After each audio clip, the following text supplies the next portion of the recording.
All right, let's dive into some really fascinating history today.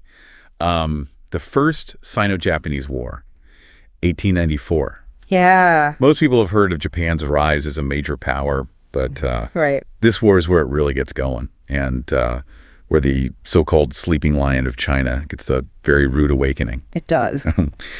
Our deep dive today is based on historical analysis of this conflict, and we're going to look at not just the events, but the ripple effects that are still felt today. I think what's interesting here is that this war kind of changes everything. Okay. And it's like that moment in the movie where the underdog steps into the ring and knocks out the champion. Yeah. Nobody expected Japan to take on China and win, Right. but that's what happened. So let's rewind a little bit here. Sure. Why was everyone so shocked? I get that China was this massive empire. Right. What made Japan the underdog? Well, I think you got to think about it this way. China was the undisputed heavyweight champ of East Asia for centuries. They had size, resources, and a long history of military dominance. Japan, on the other hand, had been relatively isolated, focusing on internal development. Okay. So, on paper, this war looked like it was a total mismatch. But as we know, appearances can be deceiving. Right. So I'm guessing Korea had something to do with all of this. Absolutely. Korea wasn't just some random piece of land. It was strategically really important. Okay. Imagine it like a bridge connecting China and Japan, but also a gateway to trade routes, resources, and influence throughout the region. Right. Whoever controlled Korea basically held the keys to power in East Asia. So it's prime real estate that everyone wants. I can see how tensions would be high. And this wasn't a new rivalry either. Okay. The Imjin War back in the late 1500s showed how far Japan was willing to go to gain control of Korea. Oh, wow. They actually launched a full-scale invasion, but were pushed back by China, who came to Korea's defense. Wow. Then fast forward to the late 1800s, you have the Gapsin coup, Okay. a failed attempt by pro-Japanese reformers to kind of modernize Korea, which further strained relations between China and Japan. So there's this long history of competition. Yeah, it's almost like a tug of war between these two powers. Right. Back and forth. So what was the spark that ignited the war in 1894? Well, that's where things get interesting. Okay. It all started with a peasant rebellion, the Donghak Peasant Revolution. A peasant rebellion. Yeah. I'm picturing like pitchforks and torches. Well, it wasn't just some small-scale uprising. Okay. This was a full-blown revolt fueled by economic hardship and a growing sense of nationalism. So what were they rebelling against? It was a perfect storm of grievances. Right. Korean farmers were struggling under the weight of unfair taxes, Okay. exploitation, and they saw both the Korean government and foreign powers as the source of their problems. Oh, wow. But this wasn't just about empty stomachs. Okay. There was this really strong undercurrent of anti-foreign sentiment, Right. a feeling that outsiders were meddling in Korea's affairs and undermining their sovereignty. So like a powder keg just waiting to explode. Exactly. Okay. And the Donghak rebels, they were led by this charismatic figure named Jeon Bong-joon, Okay. and they weren't afraid to stir the pot at all. Right. Their slogan, expel the Western barbarians and reject the Japanese, Oh, wow. perfectly captured the mood of the time. Yeah. You can practically hear the defiance and anger in those words. Yeah, I was going to say, that's a pretty powerful slogan. It's like they're drawing a line in the sand and saying, like, enough's enough. And that's precisely what they were doing. Okay. They were demanding change. Yeah. Demanding that Korea control its own destiny. Right. And this rebellion, you could say, became the catalyst for the larger conflict between China and Japan. Okay, so we've got this simmering tension over Korea, Right. and then this peasant rebellion kind of throws fuel on the fire. Yeah. How do China and Japan actually get dragged into this war? Well, the Korean government, facing this widespread rebellion, made a pretty fateful decision. Oh, no. They appealed to China for help, hoping to crush the Donghak rebels and restore order. Makes sense. China saw an opportunity to reassert its dominance in Korea and sent troops to intervene. So China steps in, ready to flex its muscles. Yeah. But I'm assuming Japan wasn't just going to sit back and watch. They did not. So what did they do? They saw China's intervention as a direct threat to their own interests in Korea. Right. And they invoked a treaty they had signed with China years earlier. Okay. One that, conveniently for them, allowed them to also send troops to Korea. Uh-oh. And just like that, you have two rival armies on Korean soil facing each other down, tensions reaching a boiling point. All right, so the stage is set for a showdown. Yeah. It's the sleeping lion of China versus... Right. Well, Japan wasn't quite a lion yet, but maybe like a tiger ready to pounce.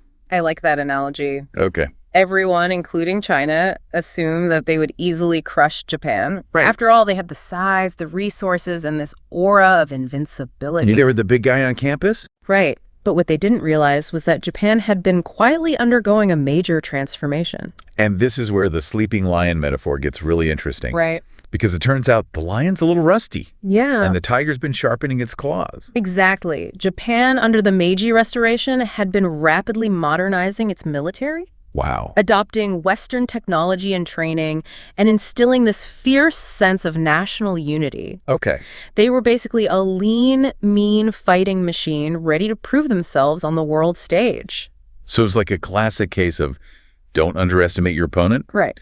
So I'm guessing this modernization paid off for Japan big time. Absolutely. The battles that followed were a shock to the world. Really? Japan, with its modern tactics and weaponry, scored victory after victory on land and at sea. Wow. They outmaneuvered, outgunned, and ultimately outfought the Chinese forces. Wow. So this must have been like a huge wake-up call for China. Right. It's not just a military defeat. It's a blow to their national pride, their sense of themselves as the dominant power. You hit the nail on the head. Yeah. This war shattered the illusion of China's invincibility. Right. It exposed the weaknesses within the Qing dynasty, Okay. the corruption, the outdated military tactics. Yeah. The sleeping lion had been awakened, but not in the way they had hoped.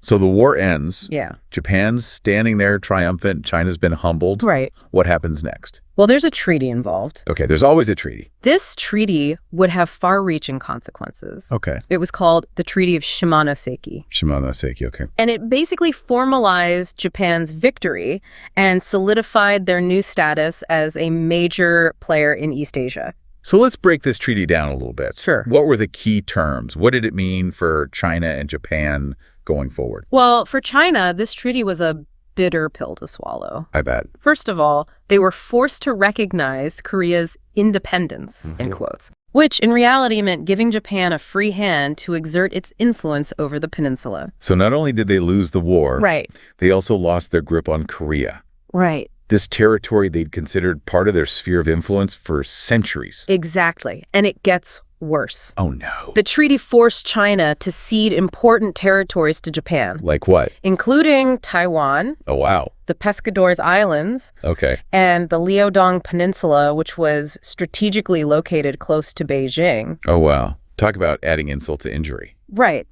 Losing territory, like that must have been a huge blow to China's prestige and their security. Absolutely. And on top of all that, China had to pay a massive indemnity to Japan, Wow. basically war reparations, Right. which further added to their humiliation and their financial burden. So this wasn't just a peace treaty. It was a complete reshaping of the power dynamics in East Asia. You got it. Japan's the rising star, and China's left kind of picking up the pieces. Exactly. So the Treaty of Shimonoseki Yeah. marked a turning point in history, It did. like where the old order crumbled and a new era began. Right. And this shift in power wasn't going to go unnoticed by other world powers, Right. Right.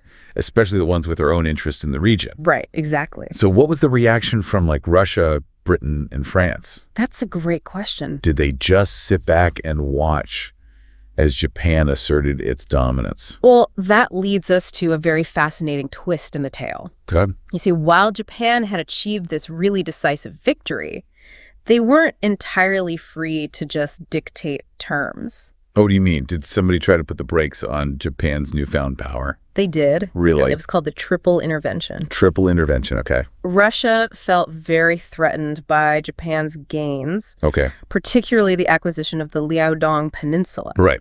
and decided to step in. Okay. They joined forces with France and Germany to pressure Japan into returning the peninsula to China. So even in victory, Japan has to contend with these European powers. Right?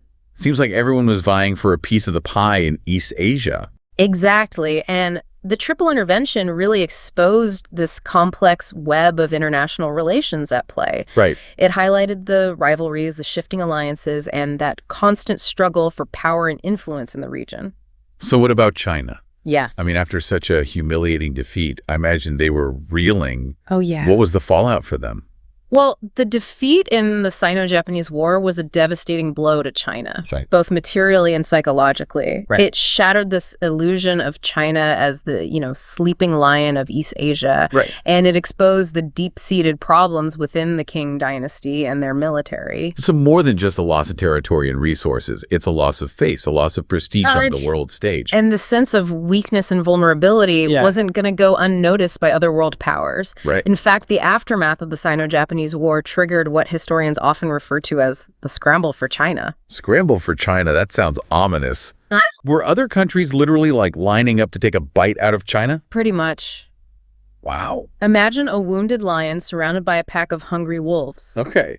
That's essentially what happened to China. Oh, wow. European powers, sensing an opportunity, rushed in to carve out their own spheres of influence and secure economic and political concessions. So it was like open season on China. Everyone wanted a piece of the pie? You got it. Wow. Britain, for example, expanded its control over the Yangtze River Valley, Okay. which was a crucial economic artery. Right. France staked its claim to southern provinces, while Germany seized a port in Shandong. Wow. Russia, not wanting to be left out, extended its influence into Manchuria.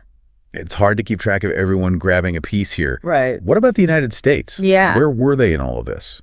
The U.S. was a bit late to the party, but they were definitely interested in getting a share of the action. Okay. They had been expanding their presence in the Pacific, and the decline of Chinese power presented this opportunity to further their economic and strategic interests in the region. So even though they missed out on the initial land grab, Right. they weren't about to let this opportunity slip away. Not at all. And in 1899, Oh. U.S. Secretary of State John Hay introduced what became known as the open door policy. The open door policy. Okay, fill me in. Sure. What was its purpose? Well, the open door policy was essentially a call for equal access to Chinese markets. Okay. It aimed to prevent any one power from establishing complete dominance over China, Right. and to ensure that American businesses could compete on a level playing field. So on the surface, it sounds like a pretty fair and reasonable policy. Right. Was it like a catch? Well, while the policy was presented as a way to kind of protect China's territorial integrity Okay. and promote free trade,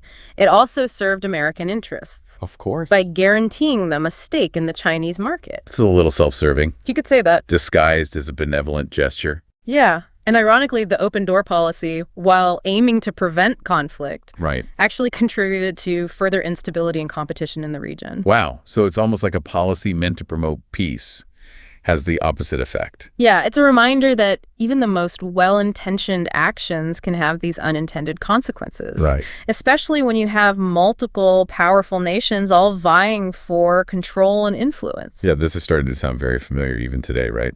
We see these similar struggles for economic and political dominance You hit the nail on the head. playing out all over the world. The events surrounding the Sino-Japanese War and the scramble for China Right. offer a powerful lens through which to view contemporary geopolitics. Yeah, It's a reminder that history often rhymes, it does. and the patterns of power, ambition, and competition that we see in the past continue to shape the world we live in today. It's almost like we're watching this historical drama unfold. Yeah. With all these different players making their moves on this grand chessboard of international relations. And it seems like the stakes are just getting higher, right? They are. Japan's flexing its muscles, European powers are scrambling for control, and the U.S. is trying to carve out its own space. Right. So what was the long-term impact of all of this? Yeah. How did this scramble for China shape the future of the region?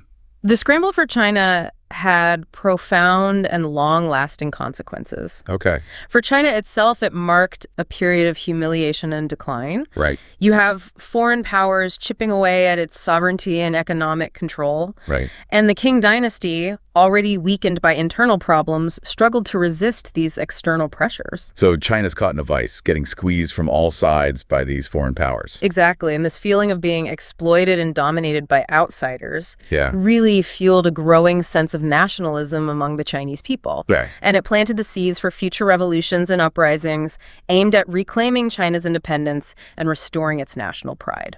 So it's fascinating how a period of weakness can sometimes give birth to a really powerful nationalist movement.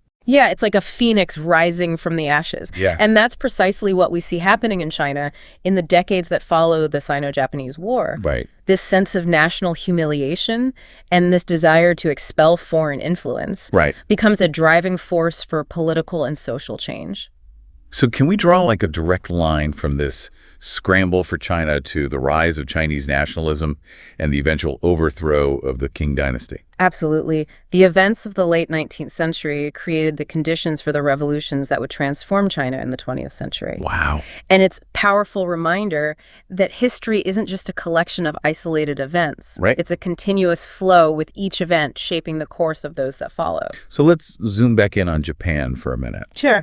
We've talked about their stunning victory and the triple intervention, but what was the long-term impact of the war on Japan's trajectory? The Sino-Japanese War was a pivotal moment for Japan. Okay. It really marked their arrival as a major power on the world stage, showcasing their military prowess and their ambitions for regional dominance. Okay. The victory boosted national pride and confidence. Right. And it really fueled Japan's drive for further expansion and modernization. So this victory kind of solidified their "we can take on anyone" attitude. You could say that. I'm guessing this newfound confidence didn't exactly make them the most popular neighbors in the region. Yeah, you're right. But anyway, so Japan's ambitions, fueled by their success in the Sino-Japanese War, eventually led them down a path of militarism and expansionism. Right. Culminating in their role in World War II. Exactly. So this seemingly regional conflict, the Sino-Japanese War, actually had far-reaching implications. It did. Setting the stage for some major conflicts in the 20th century. Absolutely. It's like a domino effect, with one event triggering a chain reaction that reshaped the global landscape. And it all started with this clash between China and Japan over control of Korea. This has been an incredible journey through a really pivotal period in history. Yeah, it has. We've seen how the Sino-Japanese War exposed China's weaknesses, triggered a scramble for control of its vast resources, and fueled Japan's rise as a major power. It did. And I think what strikes me the most is how relevant these historical events feel today.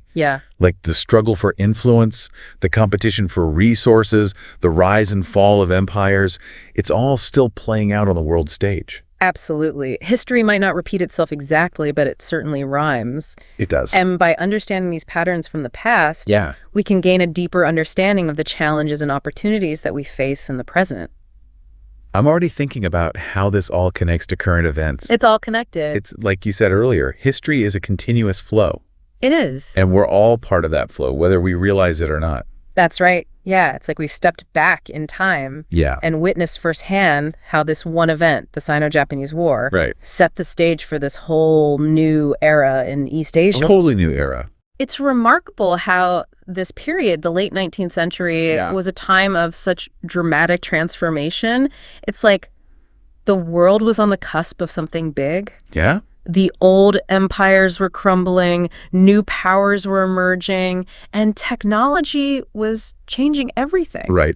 At a dizzying pace. At a dizzying pace. Yeah. I can only imagine what it must have been like to live through those times. Oh, yeah. This sense of opportunity and uncertainty kind of swirling all around you. Right. It makes you wonder if they had any idea of what was coming next.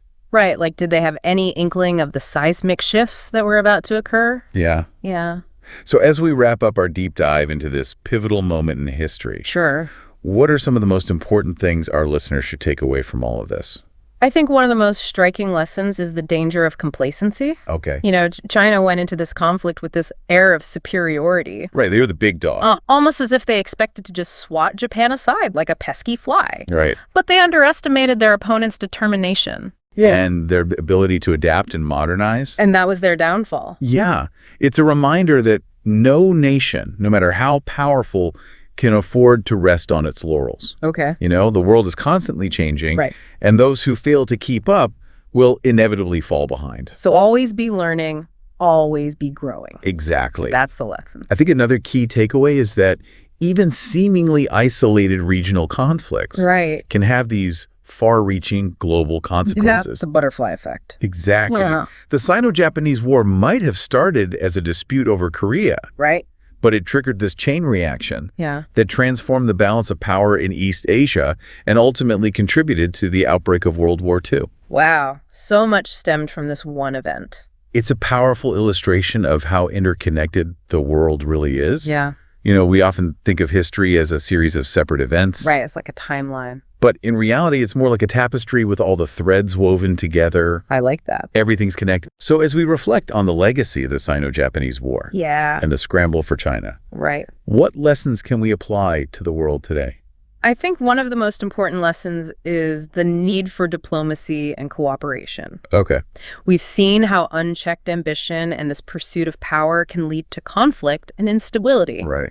It's a cautionary tale about the importance of understanding different perspectives, Okay. finding common ground, Yeah. and working towards a more peaceful and equitable world order. So true. And that's a message that resonates even more strongly today. I agree. As we face these huge global challenges like climate change, economic inequality, and the threat of nuclear war. Indeed, the past offers us this wealth of knowledge and insights that we Right. can draw upon as we navigate the complexities of the present. By studying history, by understanding the mistakes and triumphs of those who came before us, Yeah. we can hopefully forge a better path forward. I love that. Learn from the past. This deep dive into the Sino-Japanese War has been a real eye-opener. It has. We've explored not just the historical facts, but also the underlying currents, the motivations, and the consequences Right. that continue to shape our world today. And I hope our listeners will be inspired to continue exploring these themes, Yeah. to delve deeper into the stories that have shaped our present. Right. History is not just a collection of dates and names. It's a living, breathing narrative that connects us all. Yeah. Beautifully said. Thank you. So to all our listeners out there, keep questioning, keep exploring, and keep discovering the hidden connections that make history so fascinating. Yeah, I love that. Until next time, happy diving. Yeah, it really makes you think, doesn't it? It does. It does. About how those decisions made back then Right. still kind of echo through time. It's fascinating to see how those ripples spread out and touch everything. Absolutely. So as we kind of wrap up our look at the Sino-Japanese War and its aftermath, Yeah.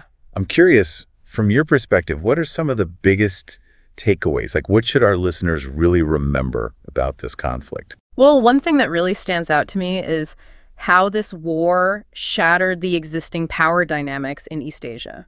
Right, like completely upended the game board. Exactly. You had China, this giant that had dominated the region for centuries, Right. suddenly being humbled by a much smaller, more modern Japan. And that really set the stage for everything that followed. It's like a seismic shift, you know, the aftershocks of which are still being felt today. It makes you wonder what would have happened Yeah. if China hadn't been so complacent. Right, if they'd been more willing to adapt to the changing times. Maybe things would have turned out very differently. It's one of those big what-ifs of history. Absolutely. And I think another crucial point is that this war Yeah, really highlighted the interconnectedness of global politics. right, for sure. You know, it wasn't just a regional conflict. Right. It drew in major powers like Mhm, Russia, yeah. Britain, France, even the United States. Everyone wanted a piece of the action. Exactly. And those competing interests really shaped the course of events. And those patterns continue to this day, right? Absolutely. I mean, we still see those same dynamics Yeah. playing out on the world stage. The struggle for influence, the competition for resources.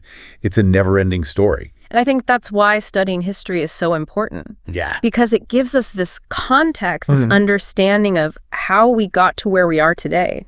And maybe some insights into how to avoid making the same mistakes. Hopefully. So to our listeners out there, I encourage you to keep learning, keep exploring, keep asking those tough questions about the past and how it connects to our present. Because history is more than just dates and battles. It is. It's about people, it's about choices, it's about the forces that shape our world. And on that note, I think it's time to wrap up this deep dive. Yeah. But before we go, I just want to thank you for joining us on this fascinating journey through history. It's been my pleasure. Thanks for having me. And to all our listeners out there, thanks for tuning in. And until next time, keep exploring the past because it has a lot to teach us about the present and the future.